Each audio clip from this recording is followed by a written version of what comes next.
With headlight restoration, the sanding is the most important part. Just do the bare minimum to get the results you need. Nasty headlights not only look bad, but they can make driving at night unsafe. We are here to show you how to restore headlights on your ride. Hi, I'm Ivan. I'm Nick. And this is DIY Detail. Today we're going to show you the traditional way of doing headlights. We have other videos that we've done in the past which were a little different, but this is the more traditional way. There isn't a clear coat to deal with on these. Headlights that have been clear coated are a pain, to say the least. These are just factory headlights that over time have worn, and it's time to refresh them. If you are a detailer out there and you're afraid of using sandpaper, you could always cut and polish, buff and polish, right? Take a wool pad and your heavy cutting compound. We happen to have a compound and a wool pad. Put it on your polisher and just see what happens.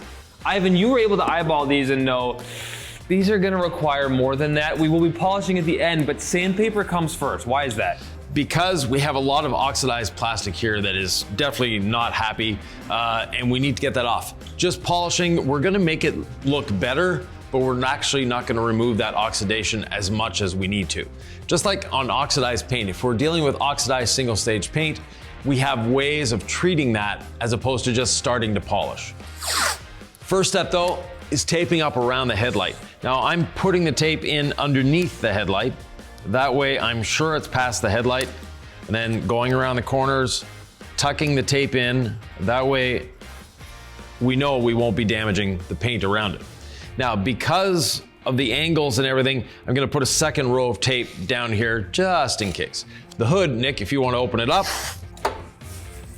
Always a good idea to open the hood, tape up here. The tape is in case our sandpaper slips. I mean, we don't want to be sanding paint. The goal here is sanding the headlights. Yeah, and here you go, Nick. So again, I'm trying to tuck the tape in as much as possible behind the headlight. That way, we're sure we're getting right up to the edge of the light, but at the same time, not damaging the paint around it. What kind of tape should I choose, Ivan? Well, it's gonna resist to water. We're using an actual body shop tape, and one that's not gonna leave too much adhesive behind either. So how do I know which one to get? Go to a body shop supply and ask them for tape. Bodyshopsupply.com, like what? We're DIY Detail here, Ivan, come on. What do they get? Should we find the right tape and put an Amazon link below for them? We could do that. All right, so if you're watching, you're like, what tape do I use? After the fact, Ivan and I will go on and we'll find this tape or the right tape for you, and we'll give you a link. But honestly, I wouldn't buy tape on Amazon. You'll pay way too much for it. Some things are better purchased locally. I feel like a professional here. I'm putting the tape under the headlight, in between the headlight and the paint. Feels like I'm doing the right thing here. You are. Much easier to tape without gloves, right? Yes. Normally you see us with gloves. They'll be on in a second, but for taping, definitely gloves are not a good thing. Any need to tape up here, or is this fine? No, no need up there. Some vehicles, the hood doesn't come down to the headlights, so that you would need to tape up the hood as well. In this case, the hood goes all the way to the headlight, so we're fine. Now, when we're sanding, a couple things to take note. We actually have our sandpaper in our wash buckets here because it is wet paper. It's designed to do that. And I also have a Scotch-Brite pad in here. And the Scotch-Brite pad can actually be used as sandpaper.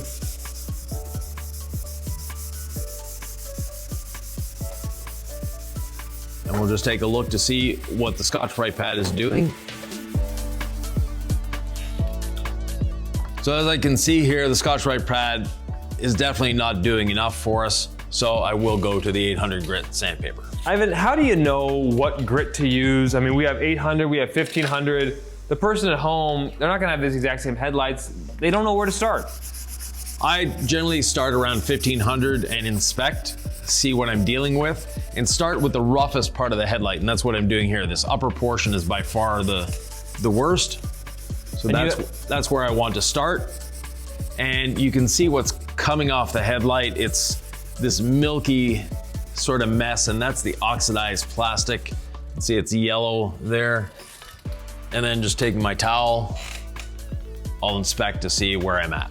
And you have the 800, you said? Yeah, so the 800 is doing a good job, so I don't need to go down to 600. I've had headlights where we actually started at 220, so. But those were headlights that someone had put a clear coat on. Clear coat is not something you want to do to your headlights. It seems like a good idea at the time. It isn't. Give me instructions on how much pressure to use, how to move my sandpaper. I've got this little block, you're going totally without a block. I mean, yeah, I'm kind of making it up as I go along. I've sanded, probably 100 times in my day, but you've probably sanded 100,000. So I'm listening. I'm paying attention to what you have to say. So because of the curved surface of a headlight, and this isn't like we're trying to flatten paint, so it's not as critical to use a block. Now, if you want to use a block, you can, but it's really not necessary in this case. I love to see that slurry coming off it. I feel like I'm doing something here. Yeah, that yellow, milky, grungy sort of slurry, definitely. How far do I take this? I mean, I see a nice healthy slurry. I've got rinseless wash as my sanding lube. I feel like I'm getting results here with 800. Yeah, so inspect frequently. Okay, inspect frequently. So don't just keep sanding forever? No. Okay. Can I mess this up? I mean, can I mess headlights up? Can I over sand? Yes, definitely. What would that look like? You could actually break through the headlight, but no, you don't want to over sand. First, it's too much work for nothing. But at the same time, you want to just do the bare minimum to get the results you need. I do want to leave it kind of even, right? I want whatever sandpaper marks I make, I want to kind of leave them even. Yeah, and sand in one direction. So now I'm sanding left to right here, and then the next phase that I'll go to, I'll sand maybe at a 45-degree angle. That way, when I'm inspecting and looking at the lines left on the headlight from the sandpaper, I can decide whether I've sanded enough. I'm re-dipping my sandpaper into my rinseless wash bucket. Is that over? Do I need to do that? Yes. Okay. You need to do that to lubricate the sandpaper. What kind of sandpaper should they use? I mean, I know some people sand dry and others sand wet. How do you know which one to find? The same body shop supply you get your tape from, get your sandpaper from. Basically, you want a wet, dry sandpaper. It can be used both wet and dry. It's designed for body work. It's gonna last longer than your home center sandpaper. Now, there are some things when you're restoring headlights that you can't fix. If they're crazed or cracked, no amount of sanding is gonna replace that or repair that. So you need to be careful. We're going for improvement, but some things, like I said, just can't be repaired. So once you wipe the slurry off the headlight, inspect it, take a look. Do you still see oxidation? Do you still see lines? Because there are lines where the oxidation was worse than the rest, and you want to sand through those lines. What I love about headlight restoration is you can do this pretty well and leave some sanding marks behind if you're not a total consummate pro. And once you've stepped it down in sandpaper, so we're starting at an aggressive 800, and then we'll go up to 1500, and then we'll compound, then we'll polish. Even if there's a few deeper gouges left behind, I'm not saying that's how you should do this.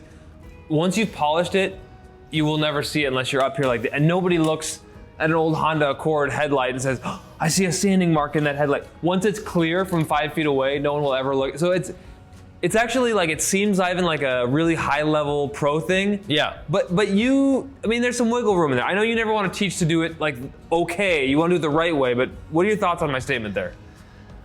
You're best to sand a little more if you see something. All right, cool. I got you. Because it will show up eventually. Around the bottom of the headlight here, I still have this line where it's oxidized, so I have to sand through that. So I need to keep sanding. But up here, I'm good. Around here, I still have a little bit of that oxidation as well, and you can see the line that forms. And we want to break through that line to get a nice, clean, even surface. Then we can step up to the next grit of sandpaper. But I don't need to sand the whole headlight, I just need to sand these areas now.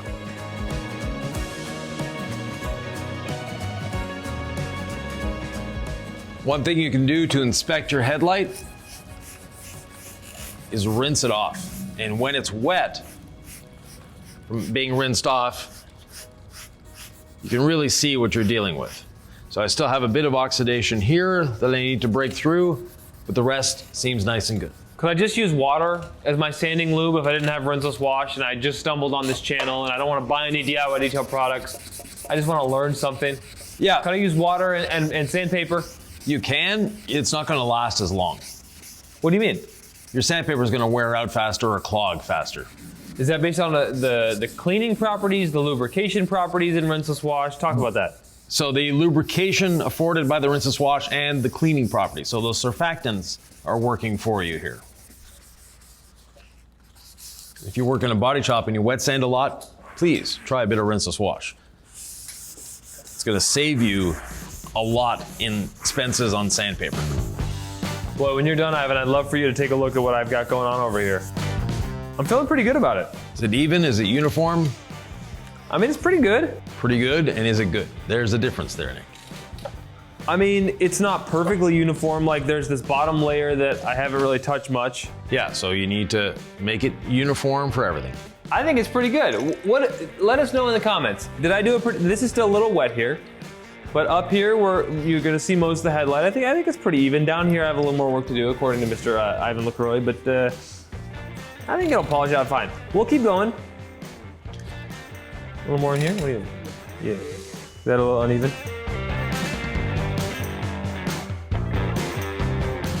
Even though we have polishing pads and compound and polish, with headlight restoration, the sanding is the most important part, and don't try to correct with the compound and the polish what should have been done with the sandpaper. Ivan's telling me to use my hand. I've never done this before. How do you even move this thing?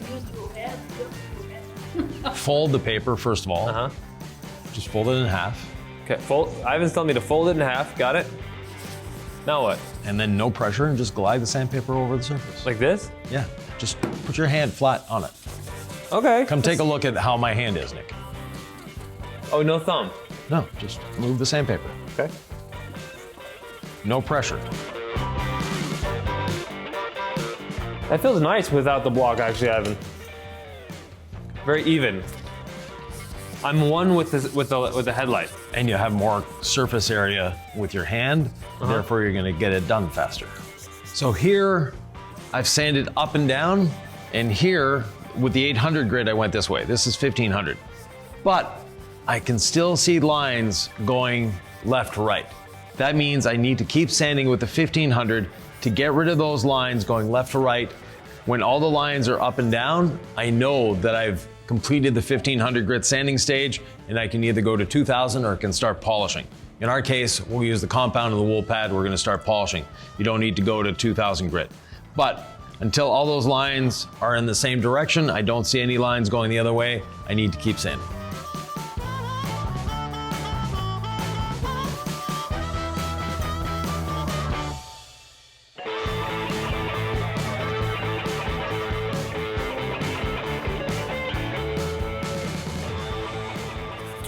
So Ivan, I went side to side with my 800 grit, right? Yep. Lower the number, more aggressive.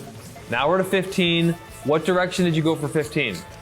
You can, as long as it's a different direction, it doesn't matter. Whatever's comfortable for you. Okay, I may, because I was flowing with this, so maybe I'll try up and down now.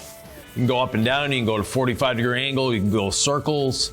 It's just as long as you're not in the same direction. Ivan, I went left to right with my 800 grit. Now I'm doing 1500. I'm gonna go like up and down. Is there any, I mean, tell me the philosophy of different directions for different grit. Basically, it allows you to see if you've gone far enough with that new grit. Because if you still have sanding marks in your original direction, then you know you haven't sanded enough. And knowing that Nick is going up and down, be very careful not to go down too far. Yeah. And hit past where you've taped. Got it. And if you're the type of person that you make oopsies once in a while, then tape a little further. Yeah, you're gonna feel it. This feels less grippy. I mean, Yeah. 800 was really clawing in there. Yeah, that's why it's more aggressive. Does that mean I should put more pressure on the sandpaper? No pressure whatsoever. Got it. So let the sandpaper do what it's designed to do. Yeah, let the sandpaper do the work, not you. You're just there to move it, to guide it. Now, could our compound take out 800 grit, worst case scenario? Like, let's say I don't get all this stuff out with my 1500. Can I get away with the compound doing the work for me at the end? The compound will do a lot of the work, yes. but But don't rely on it. exactly, we're trying to do this the correct way. Because there will be times where you're trying to do too much with compound and you might be heating up the plastic with the compound and the polisher. We do not want heat at the end, right? Exactly. So this is all cool. Yep. This is the safe way to do this, is just keeping everything cool with sandpaper. And the polishing is almost like the finishing steps, right? Yes. Now you notice we didn't wash the car beforehand, and this is the reason. We're gonna have to wash it afterwards. What's the reason? Well, because of all the slurry? Yeah, the slurry coming off the headlights. Now my surface is nice and even everywhere. I'm ready to start compounding. It's on brand that Ivan's ahead of me, and I like that, you know? You lead the way. I'll get there eventually. I'm using our wool rotary cutting pad on the rotary, and the reason for using the rotary here, I'll be able to get into these corners a little easier than with the DA, and I like using the rotary too.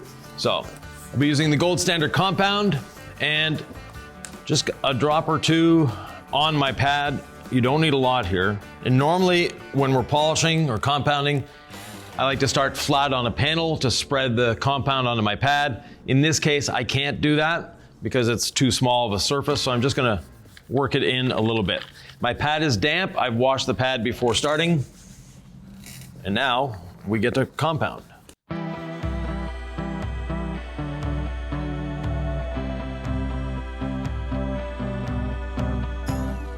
And you can see how quickly just one pass cleans that up.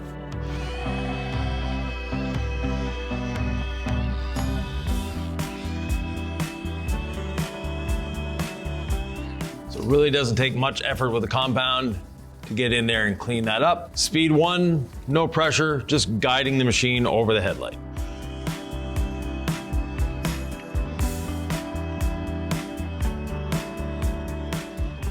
The compound is starting to dry up because it's a very aggressive compound. It's taking a lot of that plastic off, so time to clean my pad.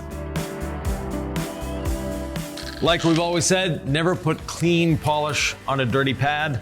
Never put clean compound on a dirty pad either. Always clean your pad. Again, a couple small drops. Let me spread them in so I don't get any sling.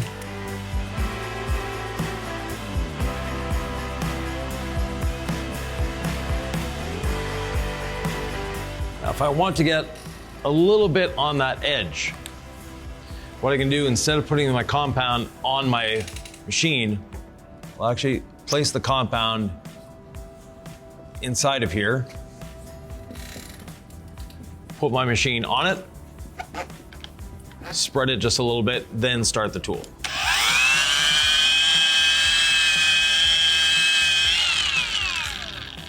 Now I'm sure I have the compound where I need it. I'm gonna give it a quick wipe, see where I'm at. Now, in this bottom corner here, because of the grill and all that, it's very difficult to get in there and polish. So I've got compound on a microfiber towel. I'm just gonna do it by hand. The compound is aggressive enough that it's not gonna take much to get in there and clean up those sanding marks. So there you go. All those sanding marks are cleared up with just a couple passes, towel and compound. Final step, gold standard polish on my red waffle pad. Gently go over this. It's gonna give it a nice, brilliant finish, ready for a ceramic coating.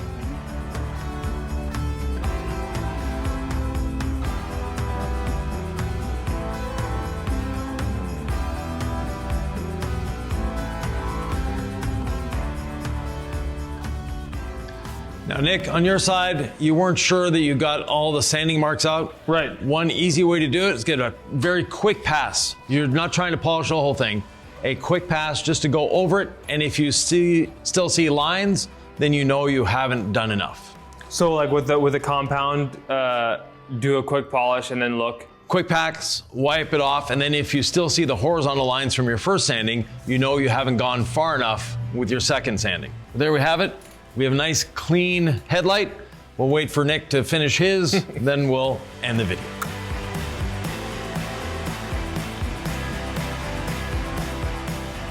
So do you still see horizontal lines? I mean, depends on how hard I'm looking.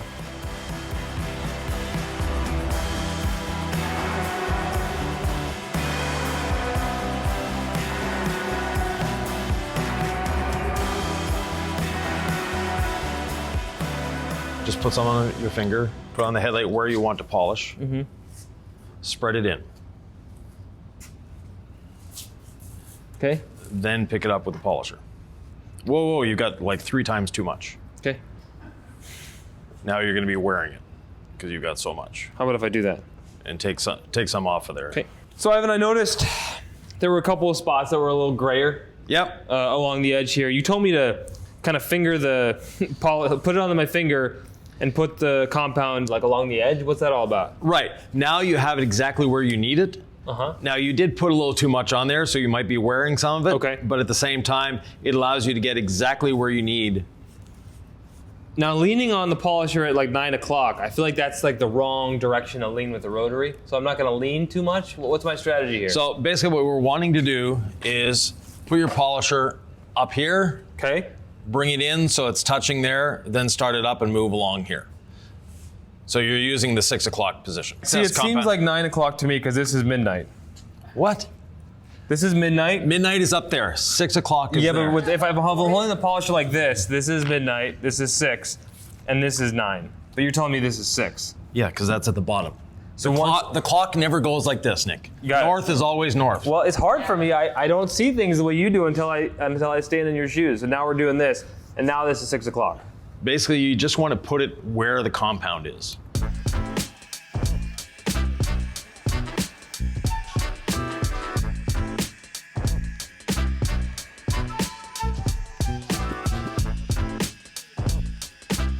I think Ivan's onto something. 6 o'clock's here if the machine's like that. But if the machine's like that, this is still 6 o'clock.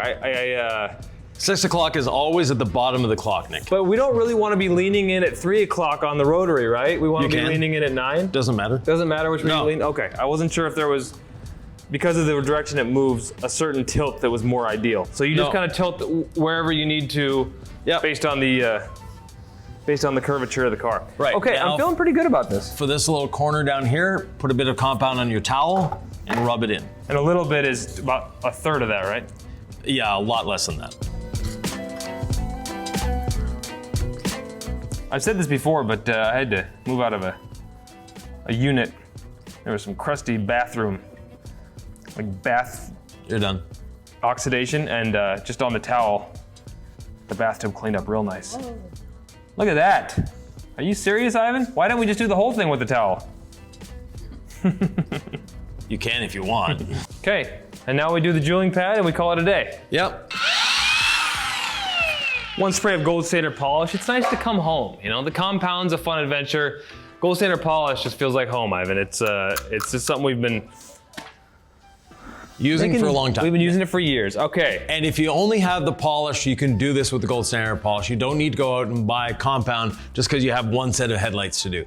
Just makes it a little faster, a little easier, but again, not a necessity. I feel like the compound definitely made easy work of some sanding boo-boos. Like some of the 800 grit I didn't get out of 1500. Yeah. And the compound just wiped it all out. So this is looking great. We're gonna finish it off right now. Speed 1.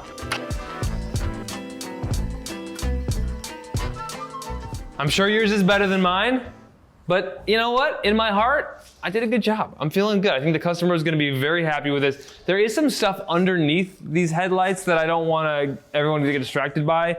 Some like weird drips and oxidation. We're not in the headlight removal business around here, are we? No, and that's inside the headlight, and really it doesn't make that big of a difference. Where it's important, where these projector beams are, of course, that's nice and clear. Now, a few things. Don't allow them to get to this. If this is your car and you start seeing a bit of oxidation on your headlights, it's easily solved with just a bit of polish and coat it. That is the way to prevent it. If they've gotten to this point, or you've bought a used car and it looks like this, then you have to go through all these steps. If you're a professional detailer and your customer has a vehicle that the headlights are starting to oxidize, they're not quite oxidized, they're just yellowing a little bit, or they're a little fuzzy or hazy, attack them now. It's gonna make it a lot better for the customer. They won't have to revert to sanding, et cetera, et cetera. Now, for protection, we're gonna be using ceramic coating. This vehicle will be featured in another video, meaning we're gonna close the hood, we're gonna wash, decon, coat the whole vehicle. So we're not gonna do the coating on the headlights right now, but it's very simple. Ideally though, paint protection film is your best resource here. Once you've restored your headlights, get some PPF put on them. It's easy enough to do. Most professional PPF shops will do it for $100 or $200 for the set. It's not expensive. It only takes them 15, 20 minutes, and your headlights will last even longer. I have a question for the chat, for the comments. Whose headlight looks better? You know, and if it's Ivan's, that's fine. But do these both look serviceably shiny? Do these both look like they would be safe driving at night? That's what really matters. Nobody is gonna go up to you and be like, oh, did he miss that with 800 grit sand? No one ever looks at headlights like that, Ivan. No. They might look at paint like that, not headlights. Once they're to the shiny level, it's like, people just move on with their lives. Yeah. So this is a really easy, fun thing to do that actually has real safety value, I think, for people. And that's just another reason why. We love beautification around here. Right. But safe driving at night is a huge plus. Definitely. And Nick, remove your tape. We'll put the hood down, and you got a sanding block in there too. I'm gonna take my sanding block, gonna take the tape off. As I do that, Ivan, tell me, is there another video they should go to? Well, as we close the hood, it'll be on the windshield of the car.